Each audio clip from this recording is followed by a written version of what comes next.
কবিতাৰ শিৰোনাম মোৰ কবিতাৰ প্ৰেমত পৰিছা নেকি তুমি?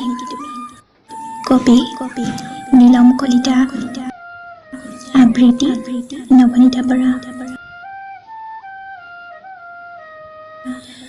মোৰ কবিতাৰ প্ৰেমত পৰিছা নেকি তুমি? হয়, তোমাকেই কৈছো মিছ অনামিকা শৰ্মা। নপৰিবা মোৰ কবিতাৰ প্ৰেমত। তুমিতো নাজানা কি লাভ কি ব্ৰেকআপ। মইতো নিৰিন কুমাৰ নহয় তুমি প্ৰেমত পৰিব পৰাকৈ কবিতা লিখিবলৈ।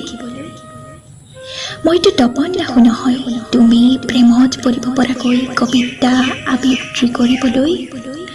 মই হলো প্ৰেমৰ উপত্যকাত কক পকাই থকা এজন ব্যৰ্থ প্ৰেমিক।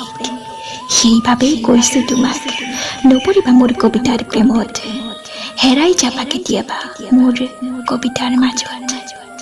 তুমি জানানে বাৰু প্ৰেমে ভিক্ষাৰী কৰা মই এজন দুৰ্বল ভিক্ষাৰী। চিগাৰেট হুপি হুপি তাৰ নিচাৰে কবিতা লিখা মই এজন অস্তিত্বহীন কবি। মোৰ হেৰাই যোৱা অস্তিত্বৰ ইতিহাসেৰে অনুবাদ কৰা কবিতাৰ ছন্দত তুমি কাক বিচাৰি পাইছা? এতিয়াহে বুজিলো মই তোমাৰ মনৰ কথা। তুমিও কিজানি প্ৰেমৰ অৰ্থ বিচাৰি ফুৰা কোনোবা প্ৰেম উপত্যকাৰ মহাৰাণী।